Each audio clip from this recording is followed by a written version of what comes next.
வணக்கம் நேர்களே. The poor mens gold, வெள்ளி அதை பற்றி தான் சொல்லிட்டு இருக்கேன். அதை தான் புவர் மேன்ஸ் கோல்டு அப்படின்னு சொல்லுவாங்க. உண்மையிலேயே இப்போ வெள்ளி வாங்குறதுக்கு சரியான நேரமா, வெள்ளி உண்மையிலேயே ஒரு இன்வெஸ்ட்மெண்ட்டா? 2002-3 இந்த மாதிரி வாக்குலலாம் ஒரு கிராம் வெள்ளிங்கிறது ரூ. 7, ரூ. 8, ரூ. 9, ரூ. 10 அந்த ரேஞ்சில் ஒரு கிராம் இருந்தது. இன்னைக்கு ரூ. 207 தொட்டுட்டு மறுபடியும் ரிவர்ஸில் வந்துகிட்டு இருக்கு. எலக்ட்ரிக் கார்ஸுக்கு சில்வர் வேணுன்றாங்க, சோலார் பேனல் பண்ணுறதுக்கு சில்வர் வேணுன்றாங்க. நம்ம ரெனியூபிள் சோர்சஸ் ஆஃப் எனர்ஜிக்கு இந்தியா மாறிட்டு இருக்கிறப்போ சில்வருக்கான டிமாண்ட் பெருசாக இன்க்ரீஸ் ஆகும் அப்படிங்கிறது ஒரு எதிர்பார்ப்பாக இருக்குது. அப்படி இருக்கிறப்ப நாம் கையில் வச்சிருக்கிறது வெள்ளி இன்க்ரீஸ் ஆகுமா, கையில் வெள்ளியை வச்சுக்கலாமா? ஆனந்த் சார்ட்ட கேட்டு தெரிஞ்சுக்கலாம் வாங்க. வணக்கம் சார். வணக்கம் சார். புவர் மேன்ஸ் கோல்டு அப்படின்னு சில்வரை சொல்கிறாங்க சார். பட் ஸோ ஆப்வியஸாக பார்த்தா அது கோல்டு இல்லை, ஆனால் ஏழைகளோட தங்கம் அப்படின்னா நாங்கள் அதை வாங்கி வைக்கலாம்ல. வாங்கி வச்சிங்கன்னா அது காணாமல் போயிடுவீங்க சார். அது ரெடியாக சொல்லிட்டீங்க. நம்ம silver is not an investment today. அப்போ நீங்கள் இரும்பு வாங்கி வைக்கலாம், காப்பர் வாங்கி வைக்கலாம், அலுமினியம் வாங்கி வைக்கலாம். அடுத்தது பிரான்ஸ் நாங்கள் கேட்டுக்கிட்டு இருக்கோம். பிரான்ஸ் வாங்கி எதை வேணாம். ஏன்னா சில்வர் அதாவது கோல்டு நீங்கள் சொல்கிற மாதிரி 1950s இருந்து தான் கோல்டுக்கான மவுஸ். கரெக்டாக சார்? நான் திரும்பி உங்களுக்கு சொல்கிறது, இண்டஸ்ட்ரியல் கமாடிட்டிக்கும் மானிட்டரி கமாடிட்டிக்கும் வித்தியாசம் இருக்குது. சில்வரில் நீங்கள் ஏன் கன்ஃபியூஸ் ஆகிறீங்கன்னா, for nearly 300-400 years silver was currency. Exactly, அதுதான் சந்தேகம். 300 to 400 years silver was currency. ஒரு 125 வருஷத்துக்கு முன்னாடியிலேருந்து 1890s சில்வரை கம்ப்ளீட்டாக ஒழிச்சிட்டாங்க. இந்த லாஸ்ட் லிங்க் சைனா, அது 1920s ஒழிச்சிட்டாங்க. ஸோ சில்வர் போன 125 வருஷத்தில் is not a monetary metal. It is only purely industrial metal. So ஒரு இண்டஸ்ட்ரியல் மெட்டலை நீங்கள் இண்டஸ்ட்ரியல் மெட்டல் மாதிரி தான் நடத்தணுமே தவிர, அதை நீங்கள் மானிட்டரி மெட்டலாக நடத்தினீங்கன்னா அது வேலைக்கு வராது. மானிட்டரி மெட்டலுக்கும் இண்டஸ்ட்ரியல் மெட்டலுக்கும் என்ன வித்தியாசம்? மானிட்டரி மெட்டல்னால் ரிசர்வ் பேங்க்கு, சென்ட்ரல் பேங்கர் வாங்கி வைப்போம். இண்டஸ்ட்ரியல் மெட்டலை சென்ட்ரல் பேங்கர் வாங்க மாட்டோம். இன்னைக்கு வாங்கல சார். அப்படிதான் எங்களோட கேள்வி. அதான் 10 வருஷத்துக்கு அப்புறம் வாங்க ஆரம்பிச்சிட்டாங்கன்னு வைங்களேன். அன்னைக்கு பார்க்கலாம். அன்னைக்கு நாங்கள் இன்னைக்கு கோல்டு 1880s 1990s கோல்டு வாங்குறோம். அப்போ கூட கோல்டு நாமினல் வேல்யூவில் தான் இருந்தது. இப்போ தான் கோல்டு உங்களால் தொட முடியாத லெவலுக்கு ஏறி இருக்கு. உங்ககிட்ட இருந்து நாங்கள் கற்றுக்கிட்டது என்ன அப்படின்னா, ஒரு பொருள் 10 ரூபா பொருள் 7 ரூபாய்க்கு கிடைக்கும். வெள்ளி வராது, அதுதான் நான் சொல்லுவேன். ஓகே. ஏன்னா வெள்ளிங்கிறது is available in abundance. Earth கிரஸ்டில் நிறைய இருக்குது silver. So silver can never be a monetary cost. Okay. So it's a byproduct. It's a majorly coming as a byproduct. Lead, copper, zinc, இது கோல்டு இதெல்லாம் தோன்றச்சோ silver extra by ப்ராடக்டாக வரும். So silver ஷார்ட்டேஜ்லேயே இருக்காது. So whenever you make it monetary, supply கம்மியாக இருக்குங்கிறதுனால தான் நீ மானிட்ரி ஆக்குவ. நீ சில்வரை மானிட்ரி ஆக்கினா நான் ஒரேடியாக பிஸ்னஸ்மேன் வில் இன்க்ரீஸ் ப்ரொடக்ஷனை ஏற்றி சில்வரோட வேல்யூவை குறைச்சிடுவாங்க. So silver can not be a standard. பிளாட்டினமே ஏன் இன்னும் ஸ்டாண்டர்ட் ஆக்கலைன்னா, பிளாட்டினம் ரொம்ப கம்மியாக கிடைக்கும், கோல்டோட கம்மியாக கிடைக்கும். Too small quantity to be a monetary standard. But the world bitcoin அது மாதிரி வேறு டைரக்ஷனில் போகிறது. அதனால சொல்கிறேன் சில்வர் இப்போதைக்கு வராது. Okay. So world silvers time is over. Okay. That is as a monetary 1890s முடிஞ்சிருச்சு. நான் பிறக்கிறதுக்கு 70 வருஷத்துக்கு முன்னாடியே சில்வரோட கதை க்ளோஸ். அந்த சாப்டரை நீங்கள் தொடர்ந்து வைக்க முடியாதுன்னு சொல்கிறது தான் என்னோடய வாதம். Okay sir. இப்போது சில்வரில் முன்னாடியெல்லாம் நீங்கள் சொல்கிற அந்த 1800ஸ்லாம் நாம் இப்போ யூஸ் பண்ணுற 1 ரூபா 2 ரூபா காயின்லாம் அப்போ அந்த சில்வர் காயினாக தான். அப்போ உங்கள் ரூபான்னு வருது, ருப்பியா மின்ட். கொஞ்சம் மீனிங் உங்களுக்கு கரெக்டாக எக்ஸ்ப்ளனேஷன் பண்ணால் நான் சொல்கிறேன். ருப்பியா அப்படிங்கிறீங்கள, அது comes from a Sanskrit word called rupa. Okay. ரூபானா சில்வர்னு சான்ஸ்கிரிட்டில் அர்த்தம். ஓகே.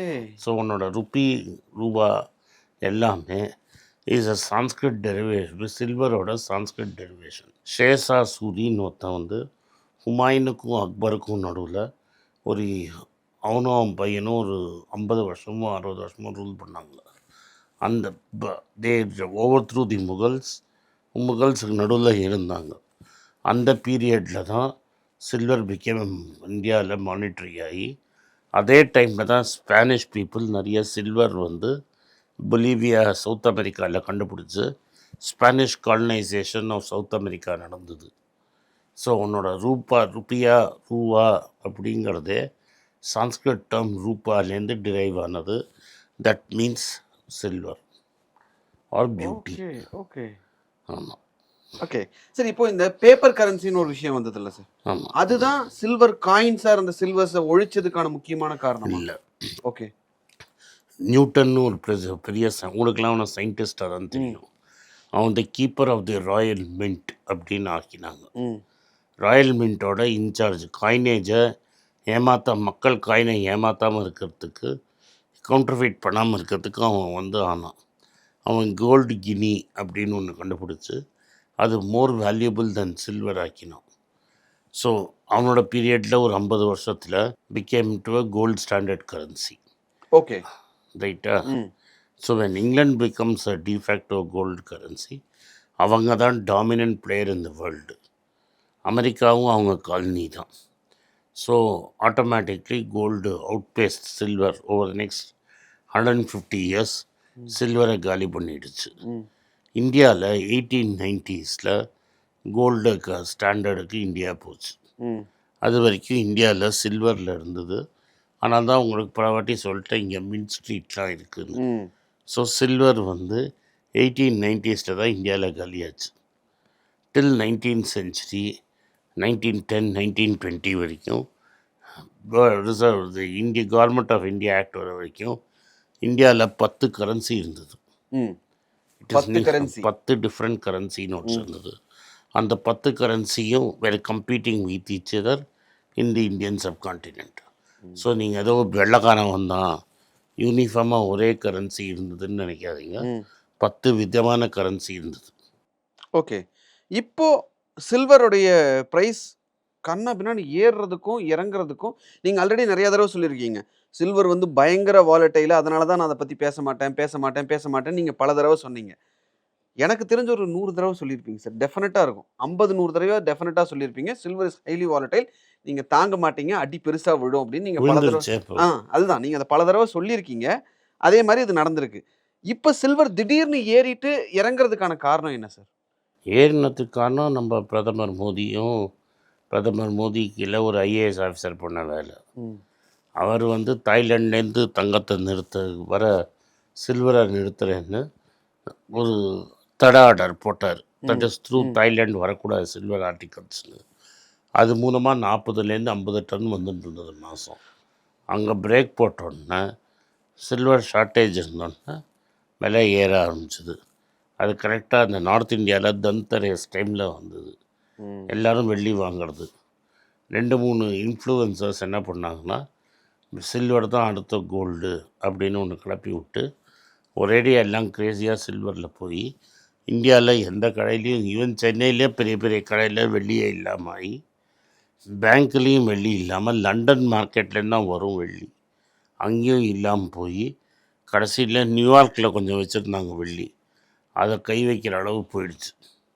பட் ஆல்வேஸ் உங்களுக்கு ஃப்யூச்சர் மார்க்கெட் என்ன சொல்லிகிட்டு இருந்ததுன்னா, future market was trading to discount. நார்மலாக ஃப்யூச்சர்ஸ் மார்க்கெட் ஜாஸ்தி இருக்கும், ஸ்பாட் கம்மியாக இருக்கும். நேற்று வரைக்கும் ஸ்பாட்டுங்கிறது இப்போ இன்றைக்கி இருக்கிற விலை ஜாஸ்தி, ஃப்யூச்சர் டெலிவரி கம்மி. ஒரு மாதத்துக்கு அப்புறம் அப்படின்னா என்ன அர்த்தம்? அப்படின்னா விலை குறைய போகுதுன்னு அர்த்தம். அப்படின்னா நான் ஸ்பாட்டில் இன்றைக்கி வாங்கிட்டு இன்றைக்கி ஸ்டார்ட்டு தானே உனக்கு நான் இன்றைக்கி ஸ்பாட்டில் உனக்கு கொடுத்துட்டு என்கிட்ட இருக்கிற வெள்ளியை உனக்கு கொடுத்துட்டு ஒரு மாதம் கழித்து வெள்ளியை வாங்கிட்டேன்னு வச்சுக்கோங்க, 25 ரூபா எனக்கு ஸ்ப்ரெட்டு. ஒரு கிராமுக்கு ஒரு கிலோக்கு 25,000 ரூபா ஸ்ப்ரெட்டு. ஸோ வாட்டர்ஸ் அது வந்து டெஃபினட் லாபம். ஸோ அது என்ன சொல்லுது, டெஃபினட்டாக இன்னும் சில்வர் விழுங்கிறது தான் ஃப்யூச்சர் மார்க்கெட் சொல்லிச்சு. சில்வர் இஸ் ப்ரீஷியஸ் ஹெட்ஜ் அப்படின்னு சொல்லி அது சொல்லும்போது ஹெட்ஜே கிடையாது. அப்போ சில்வருடைய நீடுங்கிறது இன்னும் இன்க்ரீஸ் ஆகும். ஏன்னா உனக்கு கோல்டு எவ்வளோ வேணும்? வணக்கம். குழந்தைங்களுக்காக ஒரு புஸ்தகம் லான்ச் பண்ணோம். அது ரொம்ப சக்ஸஸ்ஃபுல்லாக இருக்குது. யாருக்கெல்லாம் அந்த புஸ்தகம் வேணுமோ எங்கள் டீமுக்கு கான்டாக்ட் பண்ணுங்கள். கீழே இருக்கிற நம்பர்லேயும் வெப்சைட்லேயும் கான்டாக்ட் பண்ணிங்கன்னா உங்களுக்கு அந்த புஸ்தகத்தை நீங்கள் வாங்கிக்கலாம். மற்ற எங்கள் புஸ்தகமும் அவைலபிள். எங்கள் வெப்சைட் மூலமாகவும் வாங்கலாம். கீழே இருக்கிற வாட்ஸ்அப் நம்பர்லேயும் மெசேஜ் அனுப்பலாம். நன்றி, வணக்கம்.